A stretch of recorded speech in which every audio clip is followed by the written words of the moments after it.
Kembali lagi bersama channel kita semua. Jika Anda suka, jangan lupa komen, like dan subscribe, serta bila Anda berkenan, aktifin subtitlenya supaya ada tulisan teksnya. Kita langsung ke ceritanya. Perintah Kaisar Naga. Bab 6122-6125. Melarikan diri. Heaven Chen menatapnya, matanya dipenuhi rasa sakit hati dan ketidakberdayaan, lalu berkata dengan lemah, "Anak bodoh. Bagaimana kamu bisa sebodoh ini? Kamu tidak pantas mendapatkan musibah ini karena ayahmu." Dia berjuang, menggunakan sisa kekuatan terakhir di tubuhnya, untuk perlahan berdiri dan sekali lagi melindungi Jessica erat-erat di belakangnya. Pria tua berambut putih itu perlahan berjalan menghampirinya, menatapnya dengan nada acuh tak acuh, "Heaven Chen, kamu telah melakukan yang terbaik, kamu telah melakukan lebih dari cukup. Serahkan Jessica, dan aku bisa memberimu kematian yang cepat, sehingga kamu bisa mati dengan bermartabat." Heaven Chen perlahan menggelengkan kepalanya, suaranya lemah namun sangat tegas, mengucapkan setiap kata dengan jelas, "Jika kamu ingin menyakiti putriku, kamu harus melangkahi mayatku." Pria tua berambut putih itu menghela napas pelan, keras kepala dan tak mau menyerah, "Kau tak akan pernah mengerti, bahkan dalam kematian." Dia melambaikan tangannya, dan para prajurit istana dewa melangkah maju lagi, wajah mereka dipenuhi niat membunuh. Pada saat kritis ini, lindungi patriark. Lindungi nona tertua. 6 tetua keluarga Chen yang tersisa, berlumuran luka dan berpakaian compang camping, masih meraung dan menyerbu maju, berdiri di depan Heaven Chen dan Jessica. Mereka langsung bentrok dengan para prajurit istana dewa dan pengawal keluarga Wu. Tetua berwajah merah itu menamparkan seorang prajurit istana dewa dengan pukulan keras, lalu menoleh ke Jessica, suaranya serak, "Nona, cepat pergi. Jangan khawatirkan kami.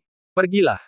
Tetua berambut putih itu menusuk tenggorokan seorang penjaga keluarga Wu dengan pedangnya, sambil berteriak, "Nona, cepat pergi. Jangan biarkan kami mengorbankan diri dengan sia-sia. Jangan biarkan kami mati sia-sia." Seorang tetua lainnya dikelilingi oleh 3 prajurit istana dewa. Ia ditikam beberapa kali dan jubahnya berlumuran darah, tetapi ia tetap berpegangan erat pada salah satu prajurit dan menolak untuk melepaskannya. Dia menoleh menatap Jessica, matanya dipenuhi rasa bersalah dan penyesalan yang tak berujung, "Nona, kami minta maaf. Kami serakah. Kami menghancurkan keluarga Chen. Kami pantas mendapatkannya." Kata-kata itu terucap, sebuah pedang panjang menusuk jantungnya. Tubuhnya lemas, dan perlahan ia ambruk ke dalam genangan darah, tak pernah mengeluarkan suara lagi. "Tetua ketiga," seru Jessica, suaranya dipenuhi rasa sakit yang memilukan. Seorang tetua lainnya dikepung dan diserang oleh beberapa orang. Ia memuntahkan seteguk darah dan jatuh tersungkur ke tanah. Di saat kematiannya, ia menatap Jessica dan bergumam lemah, "Katakan pada Dev. Kami salah.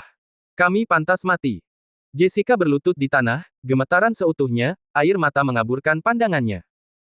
Dia menyaksikan para tetua yang telah mengawasinya tumbuh dewasa dan sangat menyayanginya jatuh tersungkur di hadapannya, pergi selamanya. Hatinya hancur. Rasa sakit ini tak tertahankan. Tetua berwajah merah itu dikepung dan diserang oleh 3 prajurit istana dewa. Dia ditikam berkali-kali dan tubuhnya dipenuhi luka, tetapi dia tetap berjuang sampai mati dan bertarung dengan panik. Dengan sisa kekuatan terakhirnya, dia menepis serangan 2 prajurit, lalu perlahan ambruk, menatap ke arah Jessica dengan senyum lega, "Nona, jaga dirimu baik-baik." Tetua berambut putih itu dipukul keras di bagian atas kepalanya oleh telapak tangan lelaki tua berambut putih lainnya. Darah berceceran. Dia mati di tempat kejadian. Sebelum kematiannya, ia menatap Jessica, matanya dipenuhi cinta, keengganan, dan kekhawatiran, "Nona, cepat pergi. Selamat jalan." Keenam tetua itu tewas. Rumah besar keluarga Chen telah sepenuhnya kehilangan kemampuan untuk melawan. Jessica berlutut di tanah, memandang mayat-mayat dan darah yang berserakan di mana-mana, air mata mengalir tanpa suara di wajahnya. "Tidak, tidak, jangan mati." Dia bergumam sendiri, di ambang gangguan mental. Heaven Chen berusaha berdiri, dan dengan sisa kekuatannya, ia menariknya berdiri, suaranya serak, "Jessica, cepat pergi. Cepat pergi." Dia meraih tangan Jessica dan bergegas menuju pintu belakang tanpa mempedulikan hal lain. Di belakang mereka, para pengejar mengejar dengan cepat, teriakan pertempuran mereka memekakkan telinga. Heaven Chen berlari liar sambil berbalik untuk bertarung.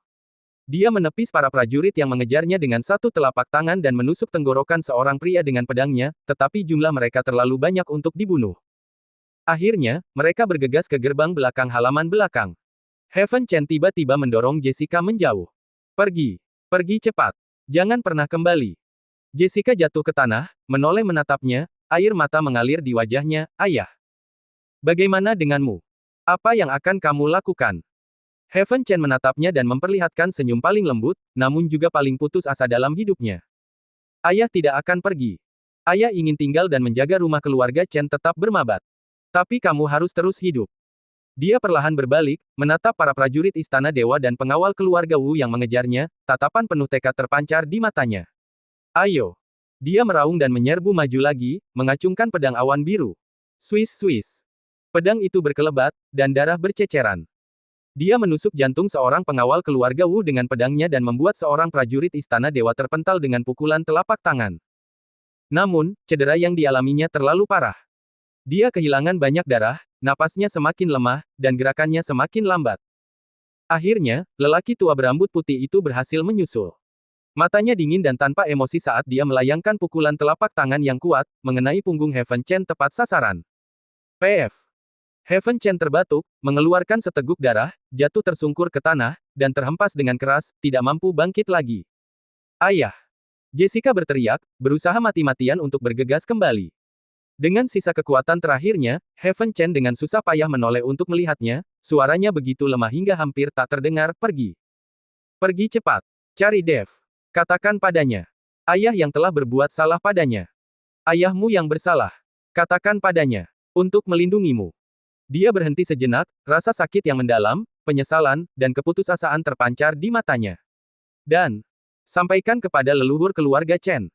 Bahwa akulah, Heaven Chen. Yang tidak becus.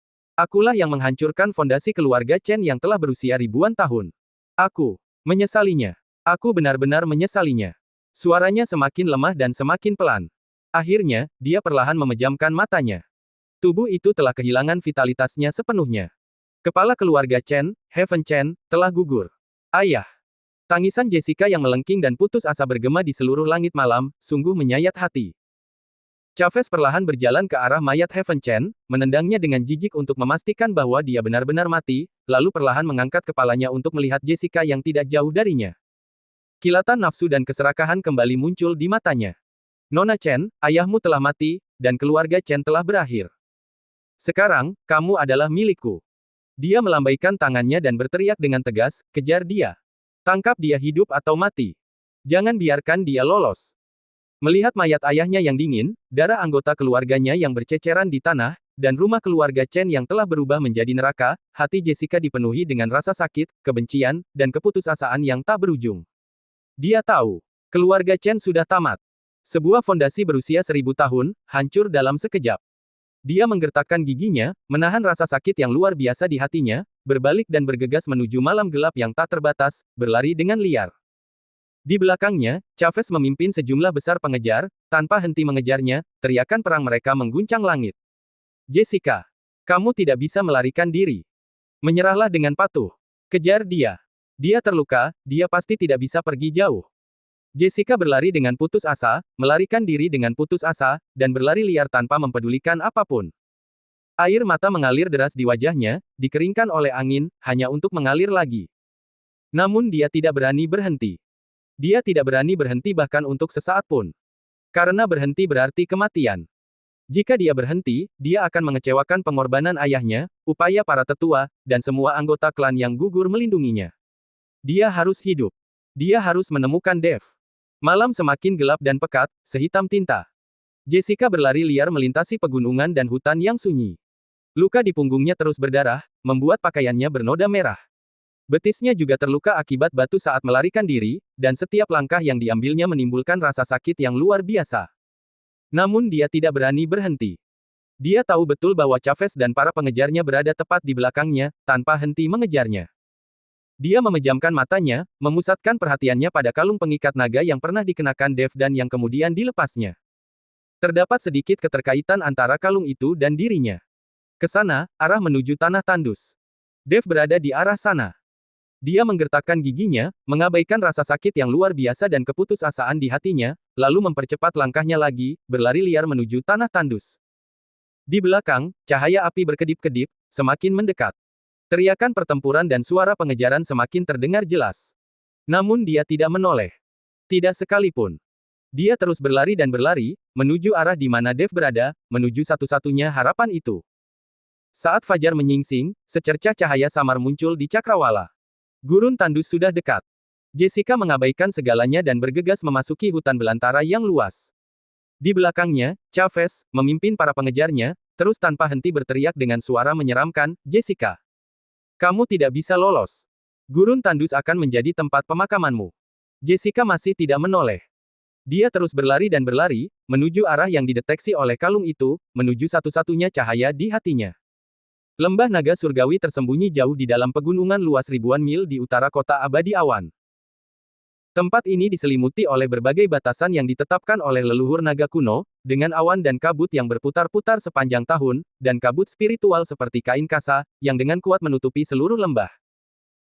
Sekalipun para pembudidaya biasa terbang melewati tempat ini ribuan kali, mereka hanya akan menganggapnya sebagai padang gurun terpencil dengan energi spiritual yang tipis dan binatang buas yang merajalela, dan tidak akan tahu bahwa di balik awan dan kabut terdapat tanah suci tempat klan naga hidup menyendiri selama 10.000 tahun, menyembunyikan fondasi kuno yang dapat mengguncang seluruh surga ke-14. Dev mengikuti Harvey dan naga-naga perkasa lainnya, selangkah demi selangkah melewati lapisan-lapisan batasan kuno yang samar dan sulit dipahami. Dengan setiap lapisan pembatasan yang berhasil dilewati, energi spiritual langit dan bumi di sekitarnya menjadi semakin terkonsentrasi, dan tekanan kuno yang meresap di udara menjadi semakin berat. Hanya ketika lapisan terakhir cahaya keemasan pucat menghilang di hadapannya, barulah dia benar-benar melangkah ke tanah suci legendaris ras naga ini. Adegan mendadak yang terbentang di hadapannya mengejutkan Dev, meskipun kondisi mentalnya jauh melampaui orang biasa. Secercah keterkejutan terlintas di matanya. Pegunungan merangkulnya seperti lengan, dengan kuat menahan lembah luas di tengahnya. Di atas lembah, alih-alih langit biru dan awan putih seperti biasanya, terdapat awan-awan keberuntungan yang terbentuk dari energi naga emas murni, yang perlahan mengalir dan berputar, seolah-olah hidup. Aura menakutkan yang terpancar dari naga itu seluas samudera dan setua hutan belantara purba. Hanya berdiri di bawahnya dan memandanginya saja sudah cukup untuk membuat jantung seseorang bergetar dan secara tidak sadar membangkitkan keinginan untuk menyembah. Di atas tanah, paviliun dan menara berdiri berdampingan, membentang sejauh mata memandang. Gaya arsitekturnya sangat berbeda dari istana-istana megah para pembudidaya manusia. Tidak memiliki terlalu banyak ukiran dan lukisan yang indah, tetapi memancarkan keagungan, ketangguhan, dan kemegahan unik dari ras naga. Istana-istana itu sebagian besar dibangun dengan pohon berusia ribuan tahun dan giok berusia 10.000 tahun. Balok dan pilar diukir dengan pola naga berbagai bentuk. Setiap pola berisi prinsip-prinsip agung langit dan bumi, dan suara raungan naga dapat terdengar samar-samar bergema di dalamnya. Di kejauhan, pegunungan menjulang dan berundak, mata air mengalir gemericik, bunga-bunga eksotis dan tumbuhan langka berlimpah, dan udara dipenuhi aroma ambergris yang menyegarkan. Setiap inci tanah ini mengandung kekuatan urat naga yang sangat murni. Lebih jauh di kejauhan, beberapa naga raksasa, masing-masing sepanjang ribuan kaki, membentangkan tubuh mereka dan terbang serta menari di antara pegunungan. Sisik naga itu berkilauan cemerlang di bawah sinar matahari, cakar raksasanya merobek awan, ekor panjangnya menyapu puncak-puncak gunung, dan serangkaian raungan naga yang jauh dan sunyi bergema dari awan, menyebabkan kehampaan sedikit bergetar, menunjukkan keagungan tertinggi dari makhluk ilahi kuno tersebut. Yang mulia, silakan ikut aku. Kepala klan telah menunggu sejak lama. Harvey membungkuk dalam-dalam, nadanya sangat hormat, dan perlahan memimpin jalan dari depan, tidak berani melampaui batas sedikit pun. Dev mengangguk sedikit, menekan keterkejutan di hatinya, dan mengikuti Harvey ke kedalaman lembah. Di sepanjang jalan, para anggota klan naga yang mereka temui berhenti untuk menonton. Ada naga muda yang tinggi dan tegak yang telah berubah menjadi wujud manusia, naga betina yang lembut dan cantik, dan naga muda yang belum sepenuhnya berubah, dengan hanya setengah dari ekor atau tanduknya yang terlihat. Tatapan mereka semua tertuju pada Dev, dipenuhi rasa ingin tahu, kekaguman yang tulus, dan campuran emosi yang kompleks, antisipasi, kegembiraan, dan sedikit rasa haru di awal periode keheningan yang panjang. Garis keturunan Kaisar Naga. Keempat kata ini mengandung makna yang sangat berat dan penting bagi seluruh ras naga, yang telah hidup dalam pengasingan dan bertahan selama ribuan tahun. Itulah simbol tertinggi dari ras naga, satu-satunya bukti untuk memerintah semua naga ortodoks, dan satu-satunya harapan untuk melawan pengkhianat dan mengembalikan kejayaan ras naga. Selama ribuan tahun, klan naga di surga ke-14 telah terpecah-pecah dan tersembunyi, karena Kaisar Naga jatuh, garis keturunan terputus, dan para naga menjadi tanpa pemimpin. Kini, kemunculan darah naga emas murni bagaikan petir yang dilemparkan ke dalam kolam maut, membangkitkan kembali harapan pada semua naga yang tetap setia pada sifat aslinya. Saat Dev melangkah maju, merasakan tatapan yang berkumpul dari segala arah, ia tidak merasakan kesombongan, melainkan rasa kesungguhan. Dia tahu betul bahwa garis keturunan naga emas ini tidak hanya memberinya kekuasaan dan prestise, tetapi juga masalah dan krisis yang tak terhitung jumlahnya. Setelah melewati satu istana megah demi istana megah lainnya dan menyeberangi beberapa jembatan giok putih yang diukir dengan motif naga, Harvey akhirnya berhenti di depan sebuah aula besar yang berdiri tepat di tengah lembah, memancarkan aura yang sangat mengesankan.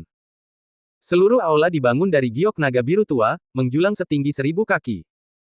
9 naga emas bercakar 5 yang tampak hidup melingkar di atap, seolah-olah mereka bisa terbang kapan saja dan melayang ke langit. Di atas gerbang istana tergantung sebuah plakat besar selebar beberapa meter, dengan 2 karakter kuno dan megah, Istana Naga, yang diukir dalam aksara naga kuno. Tulisan tangan itu mengandung kekuatan naga yang tak terbatas. Hanya dengan satu pandangan saja sudah cukup untuk mengguncang pikiran dan jiwa seseorang, membuat orang tersebut tak berani menatapnya secara langsung. Yang mulia, kepala klan Maximus Long sedang menunggumu di aula. Harvey menyingkir untuk memberi jalan dan membungkuk dengan hormat.